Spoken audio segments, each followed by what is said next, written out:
All right, we're recording this. It's 11 PT. I have the Ringer Fantasy Football guys here, Danny Heifetz, Danny Kelly, Craig Horlbeck, and there's only one domino left that would really affect this conversation. And of course, it's Aaron Rodgers, who maybe by the time you hear this will have a team, but he couldn't resist taking an extra 2 days to decide between two teams that don't really want him. It's a fight to the death between my team and Danny Heifetz's team over 41-year-old Aaron Rodgers. Like literally it's death. Wonderful. Yeah. Yeah. Who wants him less? If you guys had to pick between Danny wants him less. Okay. I want him more. Craig actually does want him. I do want him. All right. Can you walk me through that? Why do you want Aaron Rodgers? Because he looked terrible last year. And anytime he got pressured, the stats are like truly abysmal. Look, as with most free agent signings, you can talk yourself into it very, very quickly. Every team right now is pretty much excited. Any signing, any D lineman that some team overspends and gives $50 million to, like your Patriots to Milton Williams, people get overly excited about that stuff. Rodgers is easy. We're in win now mode. He's better than any other option. We've already seen the Russell Wilson experiment. I don't want to do that again. Can Aaron Rodgers throw deep balls to George Pickens and DK Metcalf? I think so. Heifetz, you're just shaking your head sadly. So Rodgers going to the Giants and just throwing in Malik Neighbors on a bad Giants team in the same stadium where he sucked last year just sounds absolutely miserable, even by Giants standards. Honestly, if the Giants sign Aaron Rodgers, like after watching what just happened with the Jets, it reminds me if the Giants watched Jason Garrett for 10 years and then hired Jason Garrett, where I'm almost like, we almost deserve it. But I don't want this person in my life for the next year. Like, let's be honest. Like, yeah, it makes sense in the sense that, well, we're desperate. We got nothing else going on. One, when does that work? Two, honestly, imagine for a second the Giants actually get Aaron Rodgers and like make the wild card round, the divisional round, and win a playoff game. You're like, yeah, nothing about all the other ways that this could go wrong with Malik Neighbors wanting out and the whole thing being a mess. And I just know that this is going to go terribly. And the idea that everyone's just like, oh, we'll take a chance with Aaron Rodgers because we get fired if it doesn't work. Like, I hate this team enough. Why do we need to make them hate me? Why do I need to hate them even more than I already do? Danny Kelly, you don't have a dog in this race. Yeah. But you cover football for the Ringer and you're on our podcast. You must have some sort of opinion. I think it's curious that people are forgetting that Aaron Rodgers just went into New York last year and got everyone fired. Are we forgetting that little detail? I think if you look at the touchdown to interception ratio, and that is the only thing you look at, and you don't watch the games, don't look at their run game. Yep. Don't look at any of the other stuff outside off the field. If you only look at the number of touchdowns he threw compared to his interceptions, that's where you could talk yourself into Aaron Rodgers. Everything else, you can't. That's what I'm doing. I'm just looking at the touchdown interception ratio, and I'm watching Enigma on repeat. Mainly the ayahuasca episode, and I'm ready to go. Do you just want Tomlin to get fired? Is that really what you're going for here? I think with the Giants, if Rodgers goes to the Giants, he could do what he did to the Jets, blow it all up, everyone's fired, Dayball, Shane are out. I don't really think that can happen. I don't think Rodgers can take down Mike Tomlin. I think it's a safer bet. And they are in this weird situation where it's like the roster and the defense is kind of good enough now to make a little bit of a run. So what are we supposed to do? Get Russell Wilson or Kirk Cousins? Or I didn't want Justin Fields back. I think it's the only thing that makes sense. Give him a 2-year deal. You have a decent team. Go for it. Maybe that's the argument for Rodgers to the Giants. He's like an enema for the franchise. He just cleans everything out. It's like that colonoscopy juice you drink when you're about to get the colonoscopy. Oh, yeah. It's a cleanse. The cleanse juice. The problem is we all watch football every week. Yeah, he's not Enigma. He was bad he's last Enema. Year. Yeah. That's his follow-up documentary. That's the second documentary. He didn't want to get hit last year. It was obvious. And I don't think he's a winning quarterback anymore. Like I honestly, I'd rather not trying to push Joe Milton on everyone because I know it's in my best interest as a Pats fan, but I would much rather just roll the dice with a young guy and hope they were good versus running back last year's Aaron Rodgers and saying, well, now he's a year more removed from his horrible Achilles injury and maybe he'll be crisper this time. I just don't. As I've said on the pod, I think even to you guys, I think Brady has ruined everyone's ability to look at this stuff rationally because Brady's ability to play until he's 45, much like LeBron, who is now 40. And like every day it's like LeBron now has the most offensive rebounds by a 40-year-old ever. And they're just listing these stats because nobody else can play that long. I just think Brady's ruined it for everyone else. I think the Kirk Cousins path of how this goes is the more realistic way this should probably go. But Aaron Rodgers got what he wanted because we just spent 5 minutes talking about him on this podcast. He could have picked the team. yesterday. We're the problem, actually. Yeah. So I have this whole gimmick I want to do. But before we do that, I couldn't help but notice how free agency seems like it might be affecting the draft. Because, like, for instance, the Patriots, and we'll talk about them later, but they really loaded up on their defense. You know, they got another awesome defensive tackle to put, hopefully, with Barmore if he's healthy. So that removes Mason Graham from them at number 4. There's no way they take him now. You have the Vegas at 6, who traded for Geno. You have the Jets at 7, who signed Justin Fields. Makes me wonder why either one of those teams would want Shedeur Sanders. And the two guys I heard McShay and his partner talk about yesterday, like, is there a scenario where Travis Hunter falls out of the top 5? Is there a scenario where Sanders just falls because nobody in the top 9 wants him? I guess my first question, Craig, is the fact that Fields is on the Jets and Geno's on the Vegas, cross those teams off for you as a Sanders destination? I think you can cross off the Raiders as a Sanders destination more so than the Jets. I think Fields is a bit of a bridge quarterback that you could play for a little while Shedeur kind of gets his feet wet and gets his sea legs. I think the Raiders, DK has said this, I don't think Pete Carroll wants to get started with a new guy. He was there when Geno was in Seattle. Because he's 80? Because they're the same age. Geno and Pete Carroll are the same age, which is he loves. They can talk about the same things. And I think Pete Carroll wants to hit the ground running, get 8, 9, 10 wins and prove that the Raiders are like a legitimate organization, build an infrastructure and attract free agents and try to be like a real team again and like completely change the culture. The Jets, I think they could still bring somebody in while right. Justin Fields is kind of a floater. Heifetz, what's more realistic? The Raiders take Shedeur Sanders or the Raiders take Tyler Warren so they could have taken a tight end in 3 straight years with a top pick in the NFL draft, if you had to pick one? Well, probably Tyler Warren, and then you trade back up into the first round, get Colson Loveland from Michigan, get 4 first round 4 tight ends. 4 top. No one's ever done that. Yeah. Is a 4 tight end offense even possible? Is it like a 4 receiver? Could you just put all of them on the line? Yeah, just make the whole thing out of Taysom Hills. I don't know. No, I agree, though. I think the Raiders, I kind of thought Shedeur was going to go to the Raiders, but now that they have Geno Smith, I don't think Shedeur would go there. Danny Kelly, I have a counter for both of their takes. Tom Brady on the record a lot with how we rush young quarterbacks. Right. How these guys need time to stay there and learn. How you want to integrate them. That's what happened to him with the Patriots. He had like a year plus where he didn't think he was going to play, and it was so helpful to him. If there's anybody who's going to talk themselves into, we already have Geno Smith, but let's also take Sanders 6 and put him in the Geno Smith, Tom Brady QB camp, it would be the Raiders. I don't think it makes sense. I can't cross them off yet, though. Right. I think you're right. I think the Tom Brady element here is what makes me feel that it's more possible. I think if it was up to Carroll completely, which I don't know exactly how the decision-making is being made in that building, to be honest, but if it was purely up to Carroll, I think everything we've seen on his record is let's build up the team, let's build up the franchise, get good offensive linemen, get good weapons, and then you drop a quarterback into the system. That's exactly what he did. I tried to do with Seattle. He talked about it constantly. It's like the number one job of a GM and a coach is to make life easy on the quarterback. That is the number one priority. So drafting a rookie in the first year of your regime doesn't make sense to me. But if the plan is to let him sit a year or two, then you can. I think you can make that argument, and maybe Tom Brady loves Shedeur enough to kind of step in and overrule. But I think right now it makes more sense for the Raiders to take like an offensive lineman or a defensive lineman, something to build up the trenches, and get this team ready where you can drop a young quarterback in eventually, like 2 years down the line. Well, the Patriots are screwed because at 4, we're all really hoping somebody trades up to 4 and they can move back and take a tackle. Jets aren't going to trade up, I don't think. Raiders aren't going to trade up, I don't think. That leaves the Saints, who just seem like they're in hell. We'll talk about them later. Heifetz, my best chance for the Pats, for either Carter or Hunter to fall to the Pats at 4, is if your Giants take Sanders at 3. Yeah. And to this point, now it is 11:13 a.m. PT. They still have not signed Aaron Rodgers. But if they don't get Aaron Rodgers, the Sanders thing at 3 becomes a little more realistic, right?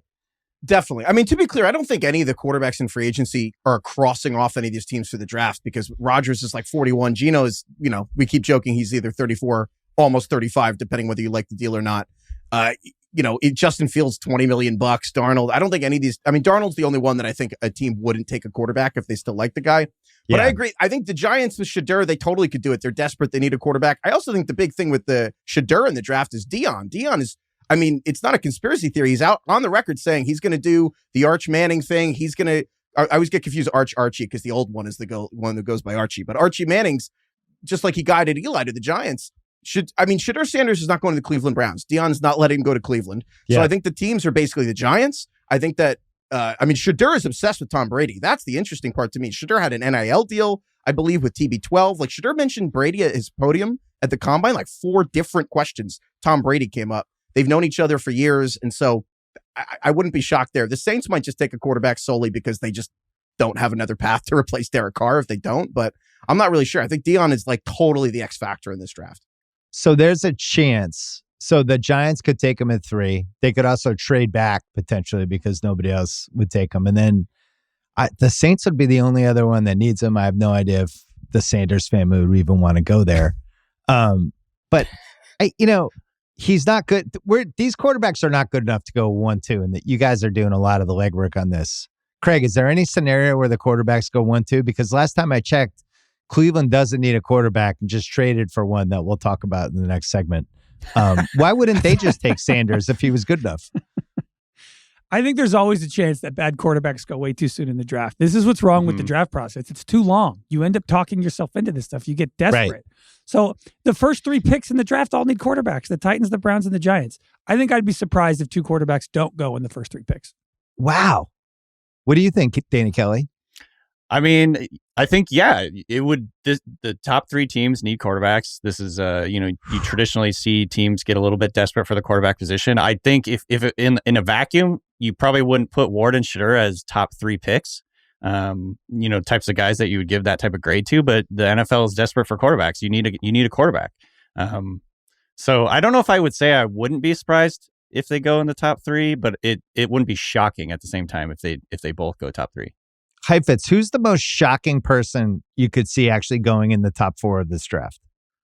I think Armand Membu. I don't know if that's shocking or not, but I think that the Patriots, if the Patriots are sitting there and let's just say good one, Travis Hunter and Abdul Carter are gone, then at this point, it's kind of like you're either going defensive line, offensive line, maybe. And I think the teams are going to have really different grades in this draft. I think that styles fits. This is a big draft. I think there's like a Rorschach test on a lot of players. I think that it's kind of like, a beauty's in the eye of the beholder. So I think that you're going to have a lot of different positional rankings around team to team on how they look at some of these pass rushers, the interior guys, the offensive linemen. So, a lot of teams might have very different offensive tackle stacks and different edge rusher stacks. So I wouldn't be shocked if the Patriots just go with, Jalen Walker, one of the Georgia guys. We don't know which guys, Mike Vrabel's going to prefer. So it might be like really surprising top 5. Membo could be the fast riser guy. Yeah. Because I know, Craig, did you measure your arm length? Is it over 33 inches? Like, do you think you could block an edge rusher? Because you got to get to 33 plus inches, apparently. Will Campbell's only at 32. How does that translate to height? I actually have kind of long arm. I'm like a 6'5" wingspan, so you could probably plug me into an offensive line. I might you just need to get your hands far enough out to shove the guy back. And apparently Will Campbell, that extra half inch. Yep. There's no way we could take him forward. I've half said this inch before. Matters a lot to some people. So the Pats cannot take not everything, Craig. The Pats cannot take Will Campbell fourth when we're not positive if he's a guard or a tackle. I've said that already.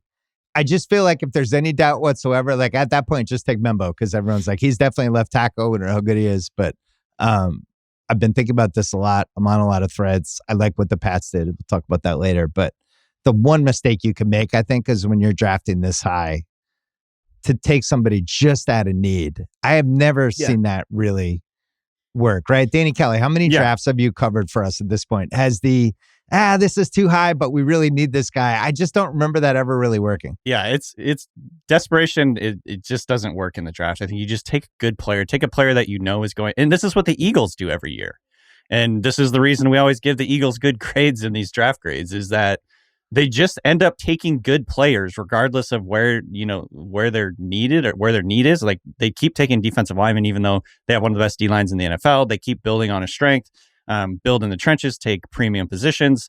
It just makes sense. And I think, especially in a draft like this, where the tackle class is really deep, you could get a good tackle in the second round in theory. Yeah. You can get a defensive tackle in the second round. You don't have to take Mason Graham in the first round necessarily, even though I think those guys are really good. I think Will Campbell's really good. I think Mason Graham's really good.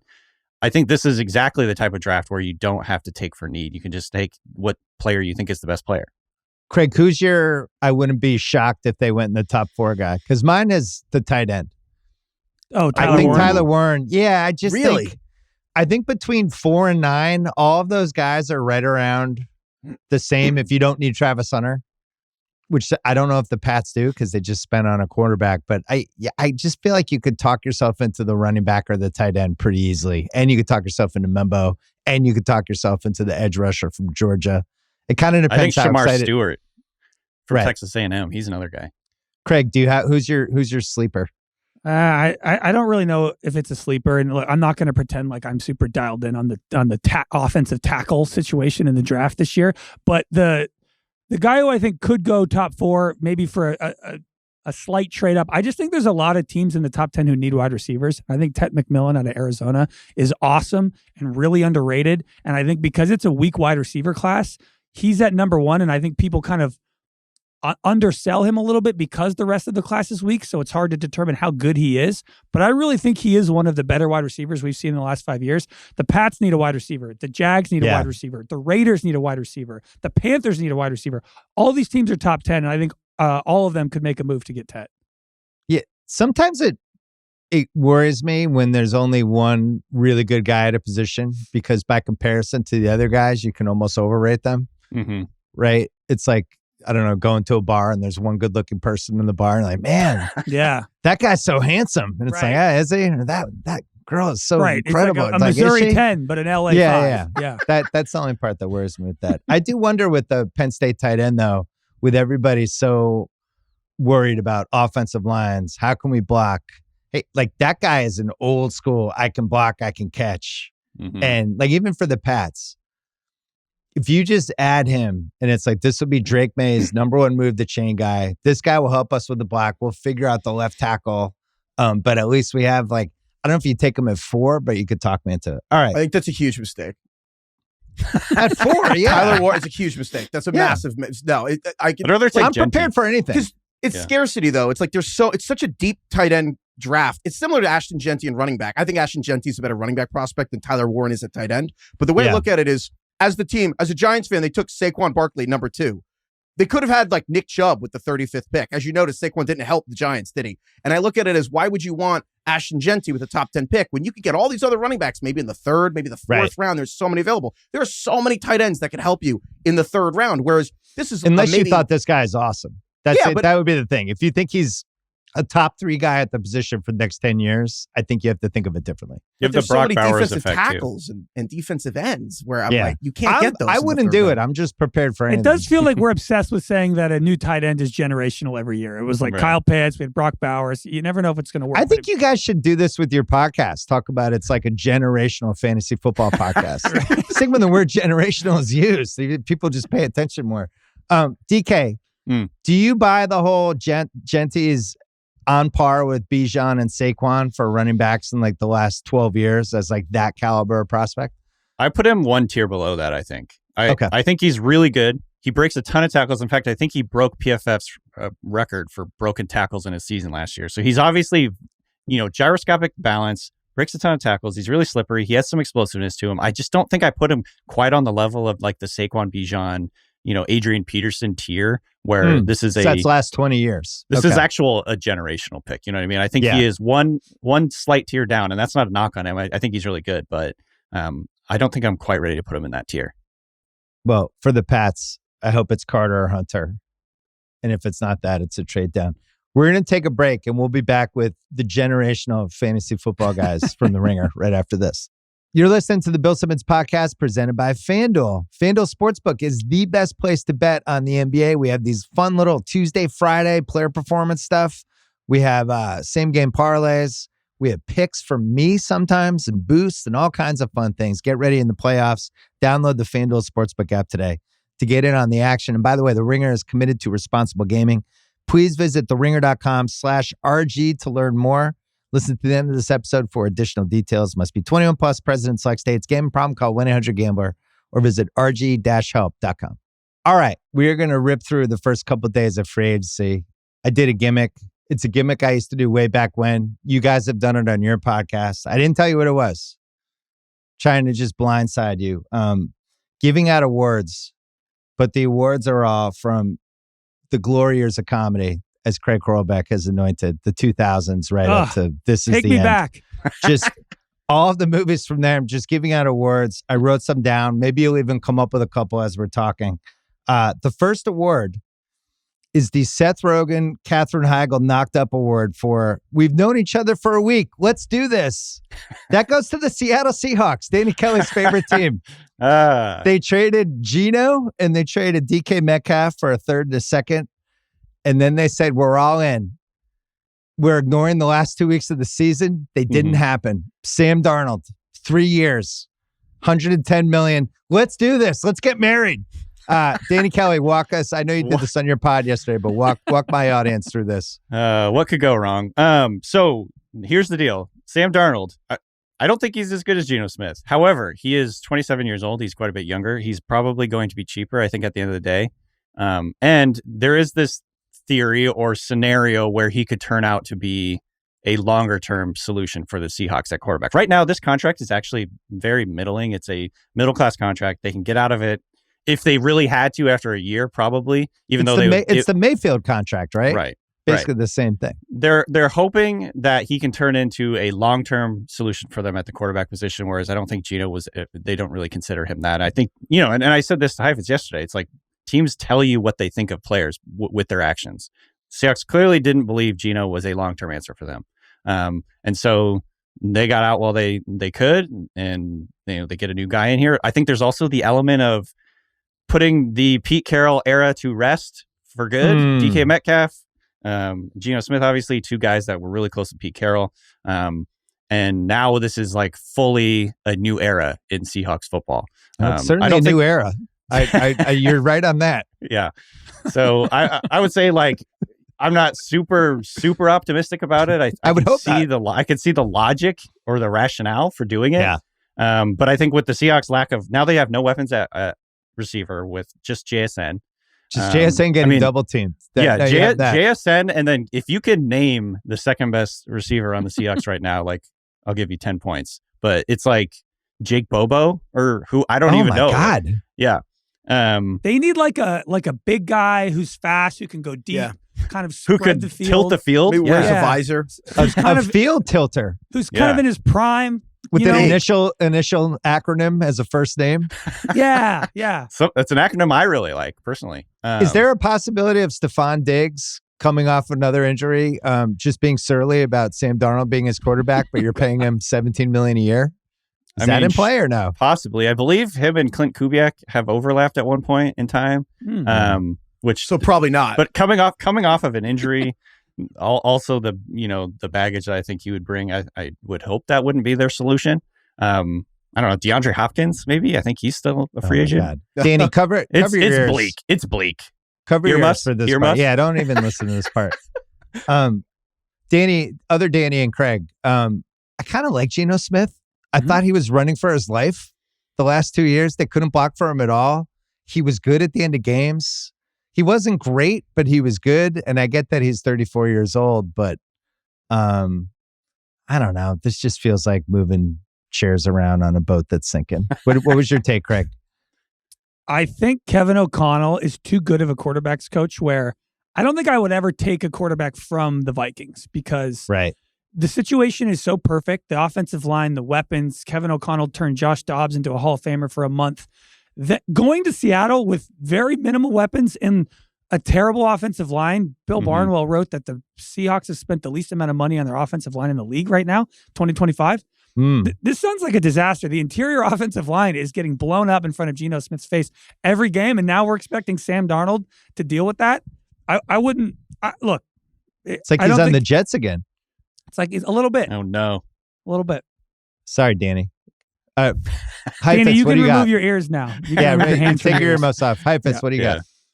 I look at the Darnold thing. It reminds me of, I remember when I was a kid, there were all these like toy commercials and they would like have these trucks and planes and they all look so sick in the commercial. Like, oh my God, there's like dirt everywhere. And then like the toy would come and I'd open and be like, this isn't really as cool as it was in the commercial. And I think that's kind of how the Sam Darnold experience is going to go in Seattle. I think he's probably the new version of exactly what your surroundings are. He's a reflection of the coaching and surrounding talent. The Vikings had Justin Jefferson, who's the best receiver in the league. Jordan Addison's a first-round pick. TJ Hawkinson, who recovered from injury, but he's a first-round tight end. Kevin O'Connell, a top 5 play caller, quarterback guru in the NFL, and a solid offensive line. Ish, average, slightly below average, scheme-made offensive line better in Minnesota. Seahawks they're a draft and develop team that cannot develop offensive linemen, which is kind of their whole problem. So you have one of the worst offensive lines in the league. Jackson Smith and Jigba, I feel like is going to be like the Chris Olave for Clint Kubiak. And then, again, as DK said, nobody at receiver. So I think Sam Darnold will probably reflect how the Seahawks are just a worse version of Minnesota. Like, they're not as good. And so I look at this as the money is fine. The money is actually a very reasonable contract. Mm-hmm. But overall, I just look at this as, I think it's a mix of, you wanted to get younger, which is weird because Geno Smith's the youngest 34-year-old in the NFL, and Sam Darnold's he's like one of those oldest boxers that was in jail for 10 years. Where it's exactly. Like he's 38, but he's the heavyweight champ now. Yeah, Sam Darnold's played more games the last 10 years than Geno has. So Sam Darnold's 27, but this is his 5th team, so he's the oldest 27-year-old, so it's kind of weird. But overall, I just look at it as they probably got worse, and there's a vision here, but the reality is this is a huge risk. And also, I just think there's a defensive coach element here of just sometimes when Geno throws so many picks, it's kind of like you want that to be on the coach's terms sometimes. And I don't know. Sometimes I wonder if they just want someone who'll just listen to what you're going to tell them to do. On paper, Darnold. On paper, getting 7 years younger, getting a 3rd-round pick, and seemingly going sideways at quarterback is a strategy that makes sense. But I just thought Geno was in a really hard situation last year. I was shocked to find out Geno was 34. I somehow didn't realize he was that old, and it sent me on a Geno deep dive that led me to the ESPN piece about when his teammate punched him in 2015. And I read like 4 stories about that, and I was like, how has this not been an untold episode yet? So quick question. Does what you just said though about how Tom Brady kind of changed everything about what we should expect from older quarterbacks, does that not apply to Geno because of basically he took 6 or 7 years of backup and he didn't really take any hits or whatever? Or is this, or it's possible? Should we pay attention to this? I mean, for Vegas, he's got Bowers, who's got one of the best weapons in the league. I assume they'll have they'll probably have a couple signings coming, I would guess. He's going to be in some fun games, new scene, new scenario. I'm happy for him. I didn't really like what the Seahawks did. DK, I'm sorry. That's okay. The next one. Next award. Normal. It's the Brick Tamland Killed the Guy Award for the seemingly okay situation that got completely out of hand way too fast. And that would be the left tackle drought. This hit the point. Craig, you rooted for Dan Moore as your left tackle for years. My God. Was there ever a world in any game where you're like, this guy, I bet he's going to make $20 million a year next year? Because it happened. He got $50 million guaranteed by the Titans. Dan Moore, 4 years, $82 million, $50 million guaranteed. The Steelers' offensive line has been bad for as long as I can remember. And Dan it was your Moore, biggest weakness. And Dan Moore was never a sight for sore eyes on that offensive line. I'm happy to see him go. I offered to fly him to Tennessee. So we have him. We have Jalen Moore, wasn't even a starter, to KC for 2 for $30. Yep. The Ravens re-signed Ronnie Stanley for $60 million, a guy I wanted for the Pats. And then I texted with Mallory, Ravens fan, and she's like, I didn't want us to keep him. He gets hurt all the time. Too many false starts. So congrats to them. Alec Johnson on the Rams for 3 for $58 actually seems like one of the best deals anyone got. Mm-hmm. And then Washington trades a second for Tunsil, which was shocking on paper. And then I think everyone kind of realized the Texans weren't exactly like the Hogs in the 80s. And now we have this draft coming where Will Campbell and Membo and Banks might all go 5 to 6 spots too high because we still have, 6-7 teams that still don't have a left tackle? Not to mention Trent Williams of the Niners, who could retire like tomorrow and nobody would be surprised. And Armstead on Miami, like God only knows what happens to him year to year. What about you? How are you feeling about your new 34-year-old tackle? He's not even a left tackle. He's a right tackle. We still don't have a left tackle. DK, what happened here? Why are we out of left tackles? Why is this such a drought? I mean, I think this is kind of becoming a cliche at this point, but it's just all about like the lack of development in college football of offensive linemen. The schemes are wide open.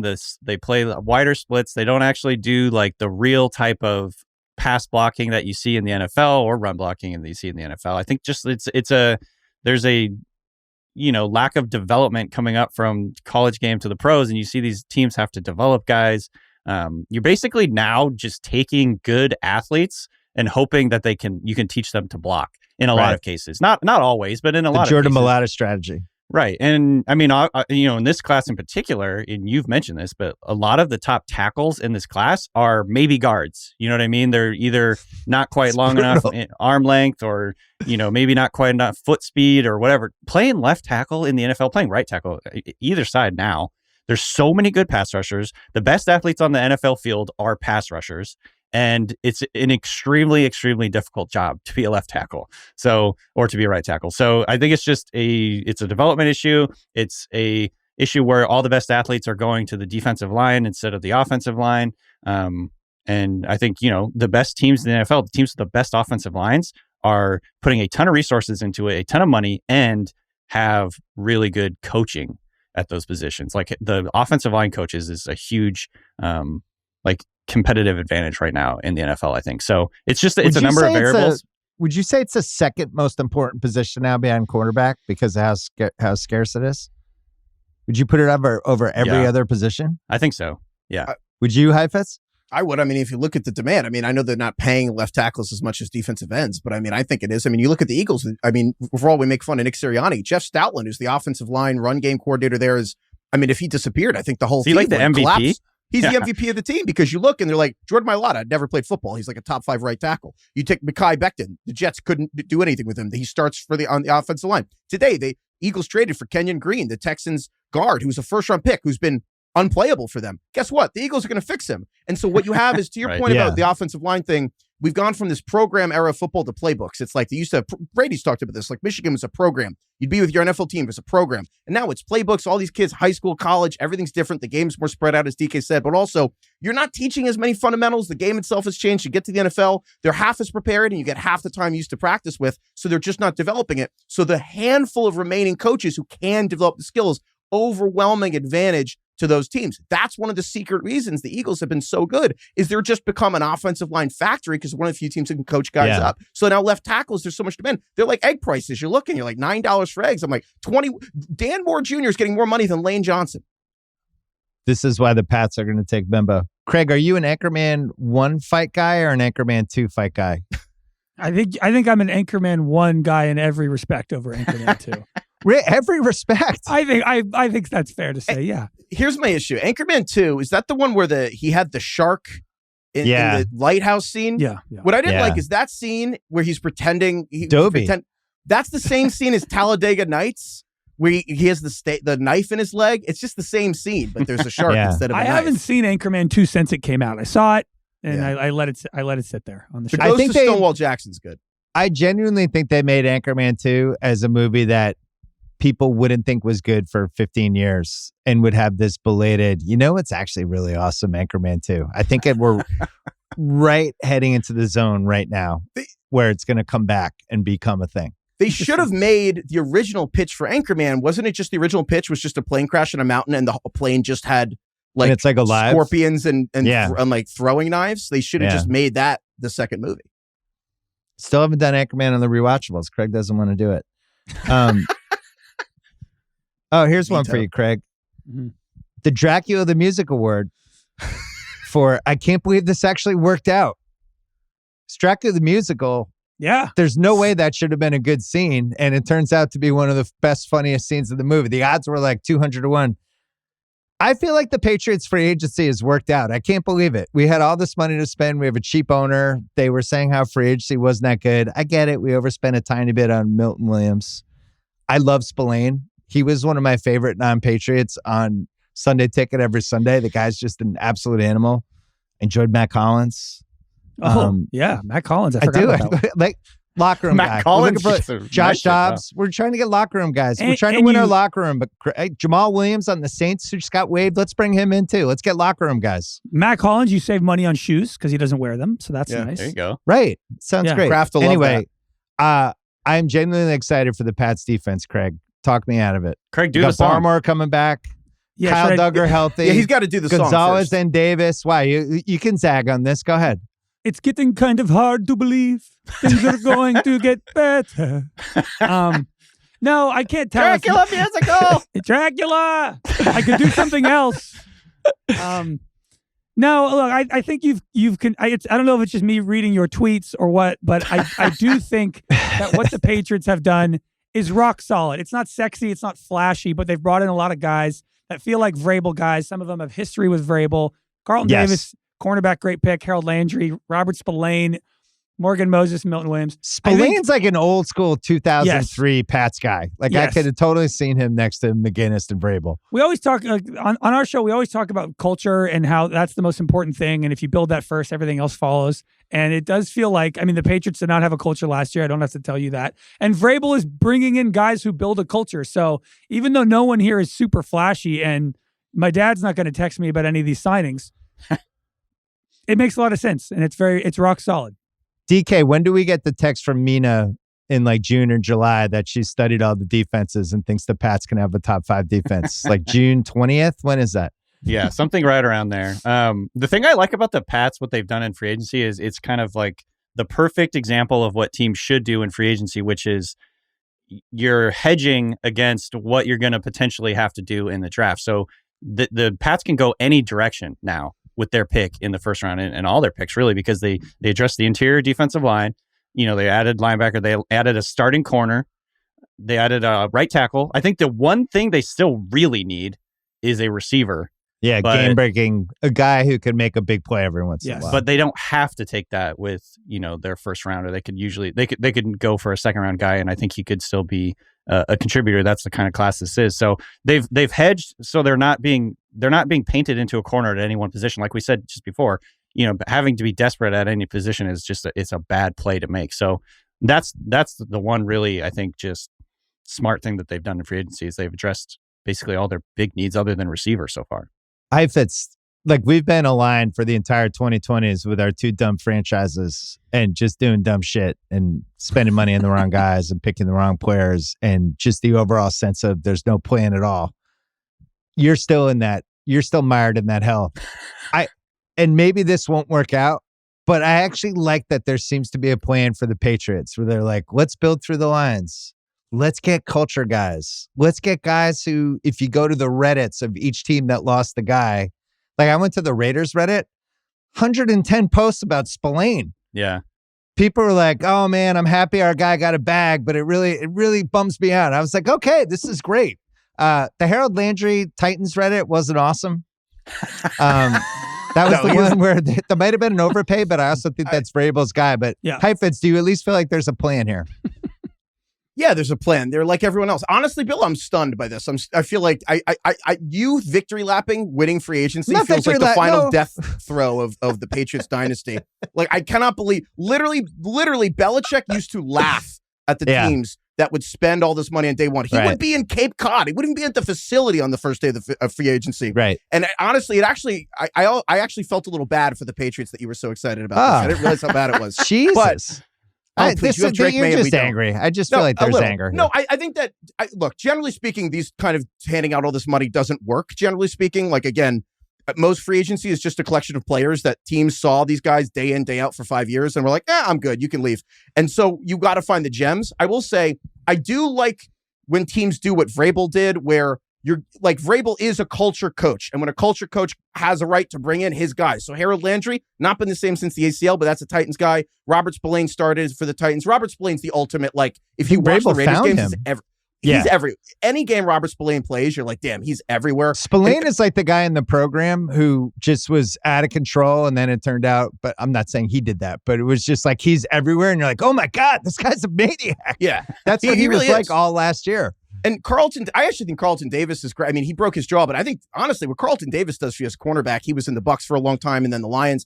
Carlton Davis lets you play man coverage. DC had him. Yes. So because he was on the Lions last year. That was one of the things that seems like they were grabbing a lot of dudes that they had a history with, which made me feel better, right? That's usually how it goes. I think the Davis thing's huge because you can play man coverage now. Very few teams have the cornerbacks to play man coverage. I think that flexibility is awesome. I think you're overpaying for culture. Frankly, I think that having all this money reflects how little players you've drafted recently worthy of extending. Milton Williams, honestly, Milton Williams, $26 million a year. He played 25 snaps in the Super Bowl. He gave him $26 million. He's a rotational player. I don't think he's being paired with Christian Barmore. If anything, I think Christian Barmore, the blood clots, I don't know what's happening with his career. If anything, I think that might kind of come out after the draft. I don't know what's going on there. Overall, I think it's okay to just pay a ton of money to bootstrap yourself back to being competitive, which is what I think this is. But also, rarely does it work where you're spending all this money in free agency and everything's fixed. But honestly, the Patriots roster was so barren that they do need to just do something. But overall, you kind of look at these deals in 2 years, and suddenly 2 years later, you're like, oh, well, if we cut Milton Williams, we could save like $16 million. That's generally how it goes. You say that Belichick would be laughing and not even be paying attention, but it's Belichick's fault that the Patriots roster is in this position. That's if you look at Billy, you sent me, I think, just screenshots of their drafts. I sent you like 4 drafts in a row. 2017, 2018, 2019, 2020, even 2016. There's not. Don't forget about trading back out of the Trent McDuffie spot and then taking Cole Strange right in front of Karlaftis, the all-time double win. Did you trade out of the Ladd McConkey spot too? Yeah. We did that last year, yeah. The cornerback the Chargers got had more catches than the receiver the Patriots got, which is kind of a summary of the deal. My point is basically, look, if there are, it takes a little bit for it to really show up and make an impact. But if you miss on a draft class, or if you miss on 2 or 3 draft classes, you miss on 2 in a row, it's death. It's a couple of years later, your roster looks really bleak, and then you have to spend in free agency to just fill the holes. Because those are the types of guys that are supposed to come in and play role-playing positions, be average starters at the very least. And if you get 0 of those guys in a draft, or if you get 0 of those guys in 2 or 3 drafts, your roster is bad after a couple of years. So that's exactly what happened here. Craig, if they take Hunter 4 and say he's going to be our number 1 receiver, but we're also going to use him as a nickelback, is that one of the most exciting developments of the season? Because it would be for me. I understand that it would be for you. I don't know if it would be for me the most exciting, but Heifetz has convinced me on Travis Hunter that wherever he goes, it will be incredibly exciting. I think I was a little bit lukewarm on him, but I've come around now that maybe the guy who played 2 positions in college and nobody said he could do that, maybe he can just continue doing that in the pros. And maybe he could just be awesome as a pro. Can you do a little more Dracula the musical before we move on? And if I see Van Helsing, I swear I will slay him. All right. Next one. The Borat stays at an old Jewish couple's bed and breakfast award for, I have a bad feeling about this one. That goes to the Jets and Justin Fields. 2 years, $40 million. We've all kind of glossed over this, and I got to say, I've heard some takes about it. He was doing well with the Steelers before they put in Russ. It's like, no, he wasn't. No, he wasn't. Craig, you're a Steelers fan. You were watching those games. Did Justin Fields ever at any point make you feel like we've got our guy? No. Lock him down. Of course not. We watched those games. It was like the whole reason Russell Wilson got the job is because Fields wasn't quite good enough as a starter. There are certain guys with a rushing floor, but such a limited ceiling where you're so trapped in mediocrity, where Justin Fields is just fine enough that if the rest of the team is okay, you can win 7-8 games, which is probably what the Steelers would have done had he stayed the starter. But the Jets, Heifetz went on a whole rant. I should just have him do it again about how Justin Heifetz. Fields is the most Jetsy quarterback ever. Go ahead, Heifetz. Justin Fields was born to be a New York Jet. He's been practicing for this his entire life. He was bathed in the light of the New York Jets. I cannot think of a more Jetsy Jet that hasn't been a Jet yet. It reminds me, there's critical factors to being a Jet. Slightly famous enough that people know your name. Exciting enough that when fans pull up your highlight reel, they're going to talk themselves into it. And going to have moments where there's a Jets fans who don't want to be in are going to get reeled in. However, you also have to be bad enough where start to finish, the entire time, it has no chance of working. And that is Justin Fields to a T. That was Le'Veon Bell. That was like Braylon Edwards. There were all these Jets free agents in the past that you're like, there was no chance this was ever going to work, and you feel stupid for ever talking yourself into it. But they did talk you into it. Justin Fields is like the epitome of it, and I can't believe I didn't see this coming in advance, because Justin Fields, he was honestly born for this. Neil O'Donnell was another great one way back when. You left out one thing with your Jets blueprint, which I agreed with. I thought you did a great job.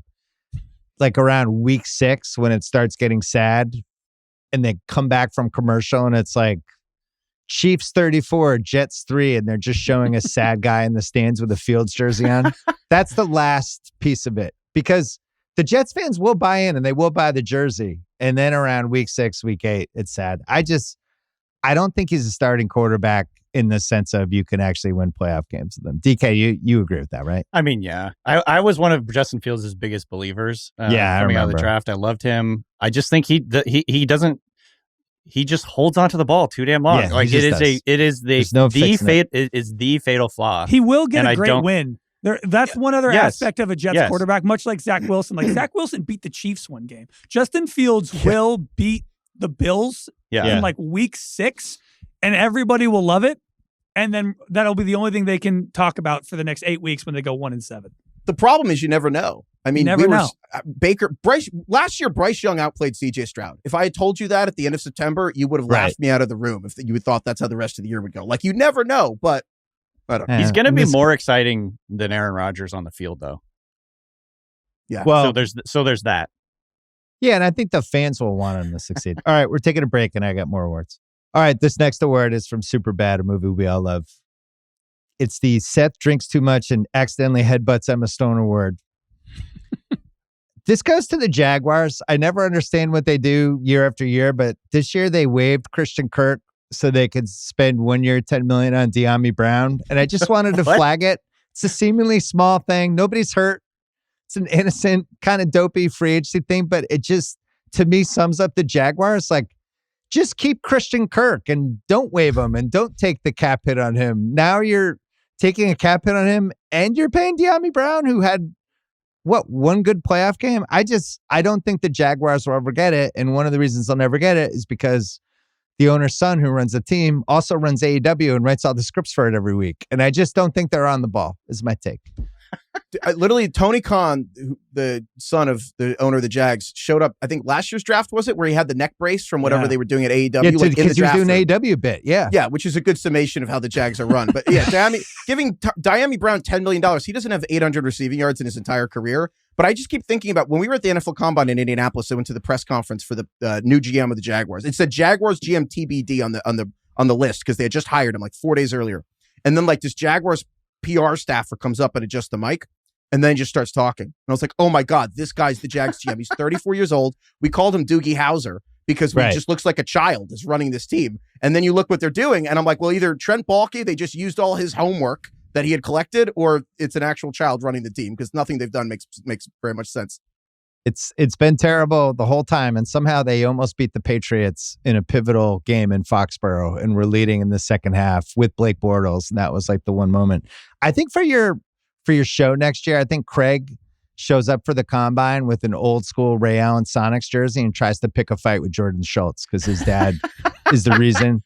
And that's good. I can match his size a little bit. I'll tell him to pick on somebody your own size. Battle. Yeah, Kevin it's a good Durant. battle. I think it's good publicity for the show, and I just think it's a good game plan. Okay. Anything else on the Jags before we move on? Because the Jordan Lewis contract was the worst contract anyone's given out free agency so far. He's the 30-year-old cornerback who is it's a 30-year-old slot. 30-year-old cornerbacks don't get paid guaranteed money, and slot cornerbacks don't get a ton of money. Jordan Lewis, I believe the Cowboys gave him $2.5 million last year. He's getting 10. He got 20 million guaranteed, 30 overall. I actually don't know if he wouldn't gotten 5 from another team. It's actually an inexplicable contract to give him 20 million guaranteed when he's basically the oldest cornerback who's signed so far. The Jags, they never disappoint. All right, this next award is from Bridesmaids. Nice. It's the Annie Takes Sedatives and Has a Drink on the Airplane award for single worst game plan. That goes to the Cincinnati Bengals, who seem to be the only team that doesn't realize you should just pay your guys 6 months early instead of a year and a half too late. And a lot of people have been talking about this week, but they're just fucked because they haven't taken care of Chase. They franchise tag Higgins. He'll probably hold out. Hendrickson wants a trade. And then in the middle of this, they paid $8 million a year for Mike Gesicki, which is like So you guys need to find money, but you're also going to pay this tight end. This is the easiest position to find anybody for $1 million. I don't understand what they're doing. I will say this, though. Trey Hendrickson last year was unblockable down the stretch. I know their defense sucked, but that guy was a beast. And I don't understand any of this. Danny Kelly, can you explain one aspect of it, or are they just cheap? Is it they're just cheap is the answer? I think the Gesicki thing is very interesting. Who are they competing against? Who are they negotiating against with that one? I'm curious. And then why would you sign Samaje Perine? Spend any amount of money on a running back when you you just find that guy in August. You just picked a guy in the 6th round who is your starting running back in Chase Brown, or 5th round, or whatever it was. I mean, learn that lesson, is that you don't have to put any money towards the running back position. Save it all for T. Higgins and Jamar Chase. But like, if you look at all their signings, it's basically just like, man, you really should be using this money to extend your superstar players, and you can just find all these other guys in free agent or in the draft. It's like they're procrastinating. It's like they have a big paper due, and instead they're like organizing their closet and signing Samaje Perine and signing Mike Gesicki. I'm vacuuming my house instead of working. Yeah. I'm really hoping for Joe Burrow to go NBA player on this whole thing and start like the best thing that happened in the NFL is if Joe Burrow is represented by Clutch and just leaking passive aggressive stuff out. Like, they better take care of these guys or else. I feel like he already has. Has he not? But nobody takes it seriously in the NFL because it's such like a faceless. He really needs to own it. Myles Garrett was the closest I thought anyone would come, and that he took the money. But I will say Joe Burrow, imagine being Joe Burrow and spending the whole year just campaigning of like, pay Jamar Chase, pay T. Higgins, pay my guys. And then you get he gets the notification on his phone, and it says, Bengals sign Mike Gesicki to $24 million deal. And he's like, what? Like, I can't even imagine being Burrow in that moment. Yeah, that's terrible. Are you upset Kristen Wiig didn't make more comedies, Craig? Feels like there was like 2 more bridesmaids in her, and just she didn't want it. No, she's tried. She made that like Barb and Star go to Boca Raton or whatever. I didn't watch that. It hasn't worked for her. Yeah. I'm surprised there was no show wasn't great. Yeah. I'm surprised there was no Wedding Crashers, which team shit in the middle of the street. Listen, Wedding Crashers is coming up. We do have a shitting thing. But it's not Wedding Crashers. Yeah, Bridesmaids. They're shitting in the middle of the street. Oh, we have. This is happening. It's right now. Coincidentally, it's our next award. It's the Melissa McCarthy. Look away! Look away! That award, which has to go to the Saints. I don't think there's a more depressing team in the league than the Saints. I tried to understand the Derek Carr thing, where they're paying him more this year, but they also don't really want him as their quarterback. And it just seems like they're punting on this season. And they're like, well, from a million years ago when Sean Payton was here and we just kept pushing. Like, I don't really fully understand the NFL salary cap and all the machinations of it, because it just seems like you can just keep shoving money forward and do what the Chiefs do and some other teams. But the rub of it is this Derek Carr situation where you can't shove it anymore and the guy stinks. And now it's like, and now you're in this Russell Wilson, Denver type of situation. I would be so bummed out. The Saints thing's actually not as complicated. It's kind of complicated, but the simplest way, the NFL teams, when you hit the cap, it's very easy to get there because you can just change the contracts. Because anytime Milton Williams, 5-year deal. It's a 2-year deal, and there's 3 team options. That's why you don't hear the team option language in the NFL. They're all team options. Right. So you can just decline the team option, which is called cutting the guys, and you get under the cap. The NBA, that's not how it works, right? Because they're guaranteed contracts, and so you're under the cap. Like the Sixers, they're just screwed with Paul George and Embiid now. Yeah, and that's your Picasso, the trade machine. You move it like Tetris pieces. The Saints have created an NBA situation for themselves in the NFL where they can't get rid of any of their players. So they have to trade it like Tetris pieces, like an NBA team, because they're stuck with everyone. And the biggest one they have is Derek Carr, because they're just, frankly, going about this like it's like a late night on Bourbon Street and they don't want the night to end. So now they have to work with Derek Carr, who they don't like. Derek Carr doesn't really like them, and they're stuck together because they can't move his deal. So the only thing they could do is keep pushing it down the road because they can't get rid of him and no one wants to work with him. It's brutal. And they have the 9th pick. And if Sanders is there, I think they have to take him, right? One or the other, unless they just don't. I just don't know what they do. But Craig, is there a team you'd less want to be a fan of than the Saints right now? No, sadly, no. They're number 1, right? No, even if you're Jets or Giants, like Giants, you could be like, oh, we have Malik Neighbors. Well, we're in New York. Well, we have a good defensive line. I don't know what the case is for the Saints. No, it's bleak. At least they've had a nice, wholesome offseason. The Saints, too, they are constantly and consistently forever overconfident in what they can do. You know what I mean? I think they probably believe they can compete this year. And honestly, in that division, maybe they can. I don't know. Yeah. Well, I went to Saints Reddit just to see what the vibe was. It's grim. Yeah. I think Saints fans really don't like Derek Carr, from what I've heard. They really don't like Derek Carr. They weren't doing backflips about Chase Young for 3 years for $57 million. I'll tell you what does that much. solve? They lost a few guys, and it's pretty grim. All right, next one. This is for Craig. It's the Step Brothers Catalina Wine Mixer Award for single funniest concept. And that goes to the Steelers if they sign Aaron Rodgers and have him throwing footballs to DK Metcalf and George Pickens. Yeah. That sounds like the worst idea ever. Or the best one. Is it so sane that I just blew your mind? I have in mind a different Step Brothers quote, which is when Dale and Brennan first meet. And they're standing in the driveway, and Dale's like, I'm Dale, but you have to call me Dragon. And Brennan's like, well, then you have to call me Nighthawk. That is George Pickens and DK Metcalf meeting each other.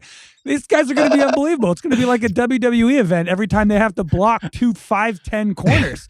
Our corners couldn't be more scared of any team than the Pittsburgh Steelers coming to town.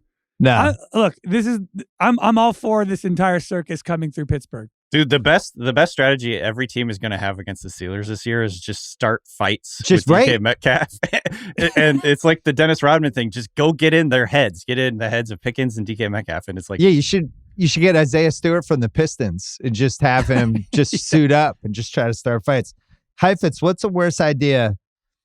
Paying a second-round pick and $30 million a year to DK Metcalf, knowing that George Pickens is going to take this personally and immediately also want to get paid, or having Aaron Rodgers as your starting quarterback for those two guys. If you had to pick a worse idea, probably Rodgers, because he's just going to get hurt, and then you're going to go back to Russell Wilson or something. No, I think actually kind of.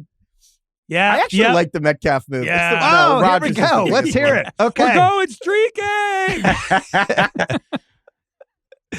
That's it? You're just saying you like it? You have no evidence, anything? I like Metcalf for the Steelers. I think Pickens is crazy. Like, my rule of thumb is if Mike Tomlin gives up on a receiver that he can't handle, there's a reason. Like Antonio Brown, when they gave up, useless. Deontay Johnson's been on 3 teams since the Steelers got rid of him. If Mike Tomlin's like, I don't want to get rid of Pickens, Pickens is useless. And so I actually think, to your point, I don't think they're going to pay Pickens. I think they got Metcalf because they know Pickens is out. Right. And I think they're going to get rid of him. And then at that point, I look at the Seahawks-Steelers things as related as 2 midlife crisis teams that are going about it in different ways. The Steelers went and got a sports car, and the Seahawks kind of just shaved their head and are like, you know what, I'm just going to this is the new They me. lost weight, stopped eating meat. Yeah, exactly. Yeah. Going on a darkness retreat. Yeah, exactly. I think I was like one of the last 3 Pickens defenders. Craig's probably last. Craig's there. I'm there still. But when they ended the game with the Browns Hail Mary in the Thursday night, and instead of trying to catch the pass, he just decided to start a fight during the play. At that point, I was like, I think even I'm out on George Pickens, because it's just insane behavior. Sarah Marshall, we're back again. The Peter Brenner hooking up with Sarah Marshall award for, I'm happy for you, but are we sure this is a good idea? Chris Godwin, 3 for 66, and everyone's saying, no, this is great. That's a great price. He took a discount. Did he? Did he take a discount? Because he had a torn ACL a couple years ago. He had like a really badly broken ankle last year, so now he has had 2 major leg injuries. He's about to hit his 30s. And like I gotta say, I was worried this was going to be like a Pat's overpay. I was worried they were going to give him like 3 for 75 or something. I don't know if this guy's going to stay healthy. Why are we just penciling in Chris Godwin to be awesome again? Anybody? I think from the fantasy point of view, and this is a strategy we have started to adopt on the show, is just avoid anybody coming off of a major injury, because it usually is the year after they get get back from the injury that they start to play well again. And honestly, which was last year for Godwin. Last year was the year after and he looked great. And he was incredible. Right. But yeah, I mean, you can look at so many different examples of guys that whether they re-injure the same thing or they have some sort of compensatory injury where they're, like their muscles are trying to make up for like weakness or whatever from coming back from an injury. It's so hard for these guys to get back to where they were. He's getting older. I think Godwin is kind of built diff. He's an incredible athlete. and everything you hear about him, he's an incredible person. But yeah, it's risky to give him that much money coming off of this massive injury like that. I think there's a little bit of just like good guy tax, culture tax. Everybody loves Chris Godwin. By all accounts, but people are saying he like got a deal on it. Heifetz, you had that with Saquon, right? He came back from the ACL, and it was an extra year before he looked like Saquon again. It's the perfect example. Stephania Bell actually wrote a lot about this at ESPN, but basically it's just, honestly, it's funny. Adrian Peterson came back from the ACL and ran for 2,000 yards, and everyone talks about that. Hasn't happened since. He's the outlier. Yeah, but everyone else, like in Saquon's obviously also a crazy, like freak athlete. People always come back, aren't the same, and then people are like, oh, I'm out. And then the next year they're great. Like a fantasy sleeper I'll tell you about in August, TJ Hawkinson. He looked great in the second half of December because he was coming back from the ACL. TJ Hawkinson's going to be like my favorite tight end in fantasy this year because he's fully back. So with Godwin, the Patriots offered him more. I think he turned it down because he wanted to rehab with the same people, which I think makes sense. I think that I agree, actually. I thought the sticker shock was kind of crazy for someone with the injury, but that's one of those situations to remember with all these. The Bucs know about the injury better than everyone. So if the Bucs are willing to give him the money, I think it means that the Bucs aren't as worried about it. If the Bucs are worried about it, then that would be bad. The way that he plays too, like running, he mainly was out of the slot last year. He moved back to the slot. I think that's a little bit different than trying to be like this guy that wins on the outside against one-on-one coverage and, all that stuff. His role, I think, gives him an opportunity to still be productive. But I think at the end of the day, coming off of a major injury, it's scary. Also, Diami Brown got $10 million. I'll give Chris Godwin a little over 20. Tutu Atwell got 10 mil. Craig, is that Sarah Marshall scene when they hook up again and then stop? Is that a top 20 aborted blowjob scene for you in movie history? Top 10? Where would you go? Single white females, 1? Oh, I have a giant folder under my bed. I'd have to go through that. Yeah, all right. Check that out. You can do it on Rewatchables on Monday. Hey, old school. The Mitch hooks up with a high school senior award for, this isn't aging well. This goes to 2 aging guys. The Rams dumping aging Cooper Kupp so they could overpay aging Davante Adams, 2 for $46. I don't understand this either. Unless they just think Cooper Kupp's body is shot, which I would probably tend to believe them. Heifetz, what do you think of this one? I liked it. I think it's just one for 23. And then I think they could get out of it with like $6 million dead money in 2026. So it's like whatever, but it's really a 1-year deal for $26 million. And I think they look at it as, wow, our defense is really young, really cheap, really good. What if we just win the Super Bowl this year? Because Davante is that like stagnant outside receiver that the Rams offense kind of needs now. Because the first version of it was like Robert Woods and Cooper Kupp. And then the next version of it was like Brandon Cooks as the X receiver makes everything else works. Like you need a reliable X, like an actual true threat as the outside receiver. Brandon Cooks, they almost won the Super Bowl over your Patriots. When Odell was there, they got to the Super Bowl and won it with the Bengals. He got hurt mid-game. The whole thing changed. Like Davante is in that role now. So I think this is just, you know what? You have all this cap money. Davante's the closest of all these old receivers to his peak form. I'm not saying he's peak, but he's closer than Cooper Kupp or these guys. Let's just like make one last run trying to weave together the old and the new. Kind of like the Warriors where you have all these young guys, all these old guys. They have the old core of Stafford. Keep Stafford. Keep like Rob Havenstein and like moving on from Kupp and like Davante kind of fills Adams in. So is Jimmy Butler in that scenario? Honestly, yes, actually. I got to say, I liked Heifetz's football terminology during that little rant there. I think Davante Adams would come a long way. It was good. You were talking X and Y spacing. I was impressed. What were you saying, DK? Static. 9 years, I know all my letters. Yeah, it was good.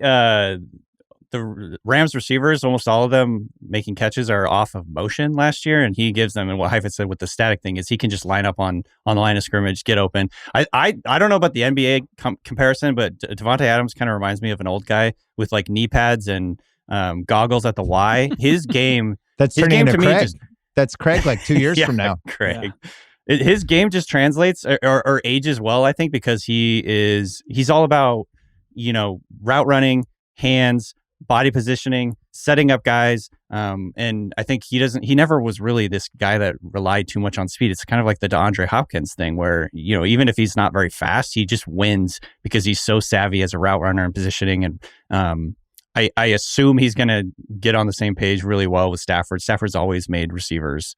We call him the kingmaker in fantasy. He's the receiver kingmaker. He feeds his guys and, until there's no tomorrow. And so I'm excited. It makes me happy, Bill, that you're like a little down on this because from my point of view, this is scary as a Seahawks fan that they signed Davante Adams. I hate it. He won't be on my fantasy team, Craig. Davante Adams won't? It checks a couple boxes for me. Guy getting older. Guy didn't have as good of a season last year as the stats say. guy changing teams again who's a receiver. That always makes me nervous. I don't like when receivers change. There's a chance he's better for the Rams than he is for your fantasy team. Yeah, I think that's definitely true. Also, wait, picking to pick up basketball. Bill, word on the street. Are you going to unretire? No, my wife vetoed it. Oh. I can't afford to get divorced, Heifetz. That's really what it came down to. She's like, you're not playing again. This could be a real issue for us. And I was like, okay, good to know. Let's go to This Is the End. Nice. The Michael Cera and This Is the End award for most hilarious cameo. It's going to go to somebody you're not expecting. Anthony Richardson. Ooh. A 2-year cameo. Passed through our life. Amazing combine. Got super excited. Went flying up the draft. Oh my God. He's like Cam Newton with it. And I guess we're done now. Kind of like Michael Cera in that movie where Michael Cera's been murdered. Okay. What's happening? I guess he's not in anymore. Anthony Richardson is overthrowing running backs in the flat and getting impaled by telephone poles. Is it bad? Danny Dimes is standing over him, holding a giant thing. Yeah, so they signed Danny Dimes for 1 for 14, and the Colts are saying we want these guys to compete. And in the words of James Baby Doll Dixon, I wish them a lot of luck. That sounds like quite a competition. What are your thoughts, Craig? I think Daniel Jones has definitely become underrated, and I think he honestly probably just does all the things that Anthony Richardson does, but better, which I can't believe I'm saying. But I understand wanting to commit to Anthony Richardson one more time, but you need a good backup who's going to come in and immediately be better and make all the fans upset. And that's what Daniel Jones will be this year. Is Dimes qualified for your 2 years after the injury rule, Heifetz, or no? No, because I think there are a few quarterbacks no one talks about as they were never the same after the injury, but they don't get put in that bucket.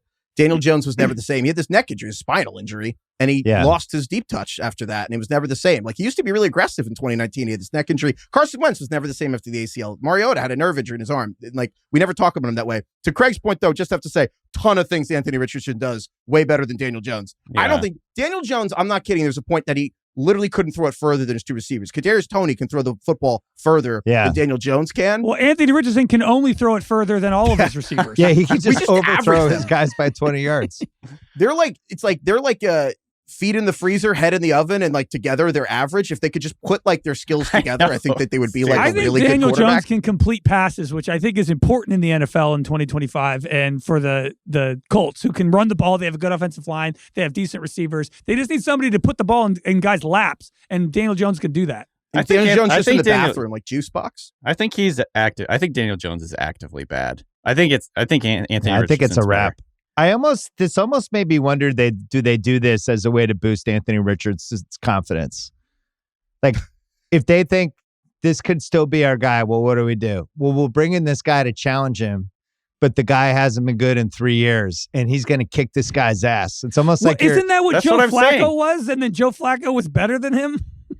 Yeah, well, I guess. But Daniel Jones isn't actually better than Anthony Richardson is the thing. No, it's like the beginning of Rocky 3 when Mickey was like staging all these tomatoes for Rocky to make Rocky think he was this invincible champ. And I think Daniel Jones might be a tomato. Heifetz's joke for the longest time was he's worried about Daniel Jones crossing the street because he has no peripheral vision. He gets sacked and he fumbles more than anyone in the world. He lived in Hoboken. I'm like, he's going to get hit by a car. I guarantee. I don't know.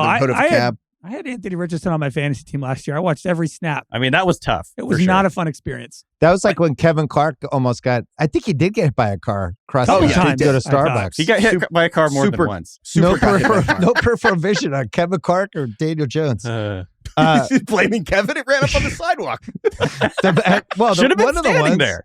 One of the ones was, that's true. Why was he on the sidewalk? The Matt Damon Zero Trip Cameo Award for the most unexpected moment of joy for all of us was the Bills just randomly getting Josh Palmer. I thought of Craig immediately. Craig's you have the most stock in this guy. Scotty doesn't know. Are you in a texting relationship with him? Like, are you friends with him? If he's in town, do you eat dinner with him? Like, how does it work? Yeah, that's why I'm bummed he's now in Buffalo. He's geographically as far away as he could possibly be from me. And we used to meet every week on an In-N-Out. Look, it's a great deal. 3 years, $36 million for Buffalo. They got a professional wide receiver who all the nerds out there and me, we get it. We understand the underlying metrics are there with Josh Palmer. It may not have worked last year. He was beat up a little bit last year. This guy has great hands. He has good size. He's a good route runner. He's immediately the best wide receiver on the Bills other than Khalil Shakir. And he's just a professional football player. He makes every team better. I don't know who wouldn't want Josh Palmer. I like him too. I was playing a Madden season with Drake May, and I traded for Josh Palmer. I just put him right on the Pats. Guys, I was thinking that rant Craig just did about Josh Palmer. Yeah. When during the 5 spots, as you guys are getting closer and closer to the drafts, you can just run that as a video, like on a loop, like in Speed with Keanu Reeves standing next to the bus driver, and Craig could go like pee. Just run the same rant overnight. Like you go get a glass of water and just run the Josh Palmer rant and go. I'm excited for Josh Heifetz. Josh squared. I actually think there's something there. I like it. Well, Josh squared is really good. I like that because now we're gonna have JJ to JJ and Josh to Josh. J and J. Yeah, there's all kinds of ways it could go. A lot of J's. But I mean, overall, I think that's like a peak underrated receiver room of like Khalil Shakir and Josh Palmer and Keon Coleman. I think that's going to be like the indie receiver room. Everyone's going to be the most likable. Yeah. Josh Palmer, guess how old he is? 25 years old. Yeah, I like them. Craig, I love. I gotta say, I had him circled for the Pats. I'm not saying he's a top 20 Pat. wide receiver in the NFL. I'm saying he's a contributor to a good team, and the Bills are a smart team, and they know what they're doing. And Josh Palmer is going to be relevant and contribute to the Bills. What percentage of your love for Josh Palmer is because 3 years ago I was like, Josh Palmer will never do anything in the NFL? 75% of it. Yeah. Mostly because I didn't like him. I like Josh. I'm rooting for him. We don't have to talk about this next award, but I'm just going to throw, because we talked about it at the top, but the Damian Cockburn dropping his cast into the jungle award for craziest idea that just might work is if the Giants could just take Sanders at 3 and send Hunter or Carter down. I'm going to be focused on this for the next 6 weeks. Next award, the Danny McBride Making Breakfast Award for the transaction that randomly brought me the most joy. Kenny Pickett traded to the Cleveland Browns for DST and a 5th. I stared at this for 20 minutes. How did they decide that a draft pick should be involved? Does this mean the Browns are going to start Kenny Pickett? How did Howie Roseman get a draft pick for Kenny Pickett? And if you're the Browns and you're one of the stupidest teams of the last 10 years, should you just ever trade with the Eagles under any circumstances? I loved all of the aspects of this trade. Does anyone want to take a crack at trying to explain this? Is this the Danny McBride like butterfly going across the screen? Do you think during their negotiations with Myles Garrett, right? You know, when he was deciding should I leave or should I stay, they said, "Don't worry, we're going to bring in a Super Bowl winning quarterback." Yeah, we have somebody. We have somebody in our back pocket. Sign here. We did a bit on the show for a long time during Kenny Pickett's rookie year that was just Kenny Pickett facts, and it was like every Kenny Pickett stat was just sadder than the last. Every Kenny Pickett stat was just the saddest thing you've ever heard in your life. Josh Dobbs came in and like passed for more yards than him in like 2 games versus, you know, Kenny Pickett's entire season. Every Kenny Pickett fact was funnier than the last or sadder. Who's the Eagles backup now? Tanner McKee? Yeah. I would add that to the sad Kenny Pickett facts. Tanner McKee made him expendable, apparently. Tanner McKee probably threw more touchdowns than Kenny Pickett did in his entire time in Pittsburgh, I think. A team wanted Dorian Thompson-Robinson over Kenny Pickett. Right. Kenny Pickett facts. Heifetz, is there a chance Craig is talking himself into Kenny Pickett as like a sleeper stealth fantasy starter in like August 10th? Oh, yeah. I would say like 80%. Okay, because you've always kind of deep down liked him a little bit, Craig. He had a little fourth quarter Tebow magic to him, and nobody wants to admit that, but he did. There were moments. In the Eli year. There were moments. I'll still never forget that fourth quarter, like over-the-shoulder touchdown to Najee Harris that won them the game. He has moments. I lost some stock on him. I'll tell you that much. I bought some stock before that 23 season. I invested. The best moment of the last like 3 years in the NFL media was during the preseason of Kenny Pickett's second year, where he was like 15 for 15, 180 yards and 2 touchdowns. They made him a captain. And for a week, everybody was like, we knew this was coming. He showed signs. He's a professional now. The playbook. Joe Montana. He's comfortable. Yeah, like this is the guy. He's got the clutch gene. Then he was fucking terrible immediately. Yeah. Yeah, my new rule is I'm just going to ignore every single thing that happens in the preseason and just stick with what I thought in July. All right, only a couple more. The Simple Jack Award for most inevitable box office bomb. The Miami Dolphins. When do the over-unders come out? When? When can they come out, FanDuel? FanDuel, can you just put out a Dolphins over under now? I'm going under. I don't care what it is. Is it 8.5 under, 7.5 under, 6.5 fine under? They can't make the under low enough. And Zach Wilson for $6 million really rammed it home. But it was like the Tyreek trade request is coming. They lost Javon Holland. Today, there was an article about, hey, they got a chance for Joey Bosa. They're one of the finalists. It's like, cool. He plays 4 games a year. That fits right in with the rest of the best guys in your team. They are still 43-1 on FanDuel to win the Super Bowl. I'd like to announce I'm booking that bet. If anyone wants to bet 43-1 on Miami Dolphins, I will book the action right here on the Bill Simmons podcast. That team's going to suck. Simple Jack right there. Anything to add, Heifetz? I think the Dolphins are built frankly, like a Miami cocaine bender. Of it's all just speed and cool shit. It's just Tyreek Hill and Jalen Waddle and speed and cornerbacks. Yeah. And it's they haven't eaten food in 3 days. There's no good guards or defensive tackles, and they just have no protein. And now it's just they've been awake too long and they're kind of getting paranoid. Tyreek on the team in September, Danny? I'm gonna go no. Feels Chargers-y to me. Yeah. I think, I don't know. if The they're gonna be able to Chargers get have rid been of him. quiet, so they just lose Josh Palmer. They desperately need some speed. They need signed speed. Bosa. They signed Najee Harris, which is the opposite of what they need people who can run fast, not Najee Harris. Yeah. I think Dolphins are going to be terrible. Craig, anything to add on Dolphins before we go to the last award? It's like the Mad Men quote. I don't think about the Dolphins. Okay. I'll actually have 2 more awards. I have the I Love You Man award for sneaky best signings. Because I think I Love You Man has become the sneaky best comedy of the 2000s. It just came out. There were too many comedies. Yeah. It just kind of came and went. And I think it's a rewatchables candidate. Yeah, I think it's really good. I agree. I haven't seen it in a while. I need to watch it again, but I loved I Love You Man. Just came out. 2009 was just a glut. It was like the when the draft has receiver gluts and there's just so many. It's whoa. Now, if a movie Brian Thomas 25th. If a movie like I Love You Man came out now, I would camp out overnight at the theater to see it. Oh my I'm God. so desperate. All right. So sneaky best signings. I mentioned how much I like the Spillane signing to New England. I just love that guy. But Drake Greenlaw to the Broncos really jumped out to me because that's another one where it's coming off the injury and now there's been enough distance and he just fits in with what they do. That one jumped out. I was like, that's a really good one. What was your favorite sneaky signing, DK? Ooh, that is a good question. I think you could say Josh Palmer, even though we already talked about him. Josh Palmer is a funny one. DJ Reed to the Lions. I don't know if that was sneaky. No, it was because they got rid of Carlton Davis and basically paid DJ Reed less to play the same position. I've been a fan of him. I think he's a good cover corner. He has ball skills. The way he plays, he has an attitude. He brings an intensity to the defense. I think he's the perfect Dan Campbell defender. They needed some help in the secondary, and I think he's a really smart signing for them. What do you have, Heifetz? I had the same one. That one, I don't understand what was going on there. DJ Reed outplayed Sauce Gardner last year for the Jets. DJ Reed was just straight up better. And then you look at the Jets bringing in, I think, Brandon Stevens for $12 million a year. I'm like, just give DJ Reed 16 in a world where Carlton gave us 20. Again, Jordan went to the Jaguars, Jordan Lewis for $10 million a year. I'm like, DJ Reed 16 team.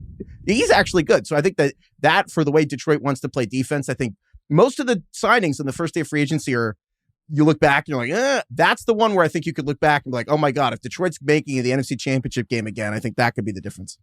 I thought the Pats were going to get him. And they went with Carlton Davis instead because the DC coached him. But I also think it felt like an attitude pick. So he's a big shit talker, tough guy. And I think they want the defense to have guys like that. But I thought DJ Reed was really good last year. And I agree with you. I thought the games I watched, it felt like he was even. What do you have for your sneaky signing, Craig?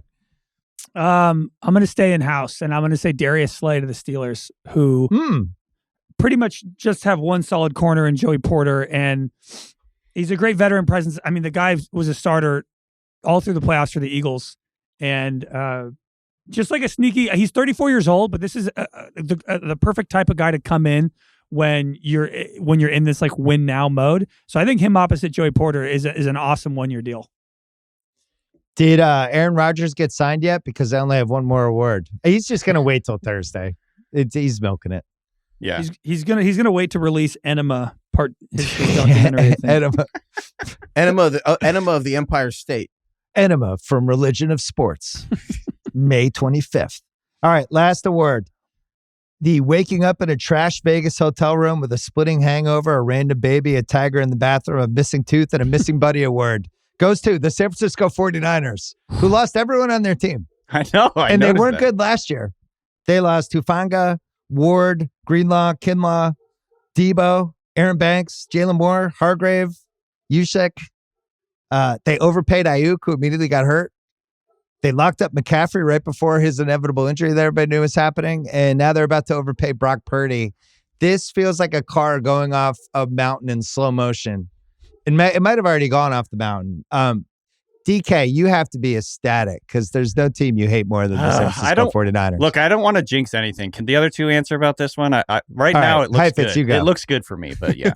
I think this is bad for the Niners. I mean, again, Brock Purdy was making about as much per year almost as Dak Prescott made per quarter.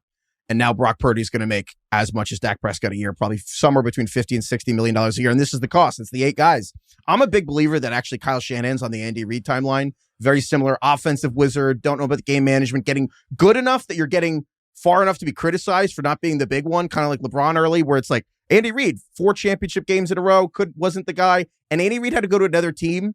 I kind of wonder if Kyle Shanahan is going to be just as good of a coach as people thought, but he's going to need to do another organization because I don't like where this is going. I don't know how much longer John Lynch is going to be in that GM spot. And I think that, this is the guys losing are just a good draft class. And I don't know what happens as these draft classes thin out, how this team's going to age. I think, frankly, like all these guys are so competitive and locked in. And when you get that close, the idea of rebuilding on the fly, it's like emotionally very challenging. So I am very pessimistic where the Niners are going the next few years. When you said Andy Reid timeline, I immediately thought to the year when they went like 4-12 and he got fired. Yeah. I think Kyle Shanahan might win a Super Bowl, but like with a different team. He needs a reset. One question that I think people will probably start thinking about when we get to August, because there were so many coaching jobs that flipped, is what are going to be like the big coaching jobs in January 2026? And if you're just going, if you had to like handicap it, I would say the Niners and the Dolphins would be the two. Is there another? Is the Steelers? Would you throw on there?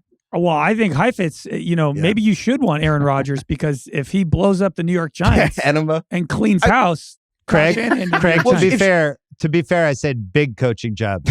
Oh, right.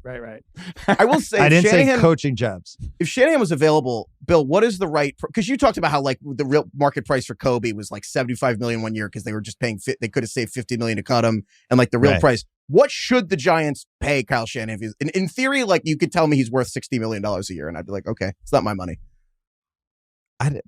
Is it weird that I don't rate him as highly as some of the others?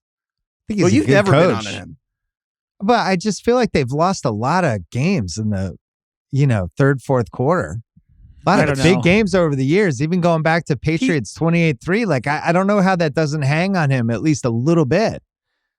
Like, that team never comes through when it matters over and over and over again. And even, I don't know. I think he's a good coach. And is he one of the 12 best coaches in the league? Sure. But I wouldn't value him like that. To me, I would value somebody like Tomlin way more, and I know Tomlin you've had him forever, Craig. He probably some things about him that drives you crazy, but he hasn't had a good quarterback since like 2015, 16, whatever that last good Roethlisberger year was. And we haven't won a playoff game since. I was going to say, you could argue Shanahan hasn't either. I will say this. I think that Shanahan's been winning in the fourth quarter in the Super Bowl, 3 of the last 10 Super Bowls, and the Steelers haven't won a playoff game in that time. True. I think he's fine, but if he's like the savior in New York, first of all, his interviews are a little weird, right? Kendall Roy-ish. Yeah, he's a little. I don't know how that would play. It's tough. His whole, he is like a Jimmy G overthrow away from having a completely different career trajectory. Right. But he's also a no Brock Purdy away from. He would have been fired 2 years ago because that Trey Lance thing would have run the franchise into the ground. So I don't know the answer, but. I don't know. Would you put him, DK, would you put him in like your top 5 coaches? Because I would not. I rate him pretty highly. I don't know about top 5. I'd say top 10 for sure, though. I feel pretty confident in him as a guy who can get a lot out of the talent he has on offense, which means a lot in the NFL. And, like the ability to go in and have a very good offense with the last pick of the draft, and he's done it with several different, basically anyone who goes and plays for the 49ers is going to average like 8+ yards per attempt. I think there's a ton of value in that. No coach is perfect though. Every coach has it feels like every great coach has one thing that's like they're really bad at. Kyle Shanahan's is like the late game collapses. I know 49er fans are probably pretty sick of that.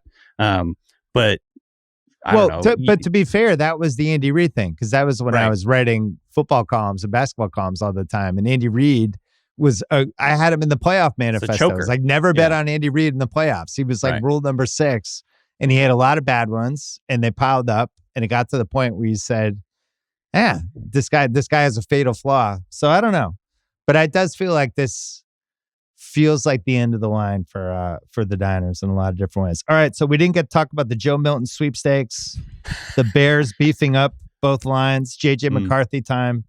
For the movies that I think we hit every movie except we didn't talk about Mean Girls, didn't talk about Dodgeball, Pineapple Express. Mm-hmm. Any award you want to just pull out of your back pocket, Craig, just with no prep at all? Oh man, bang. We didn't do Road Trip. Bang. Don't. What's bang? Don't. Danny McBride. But who does that go to though?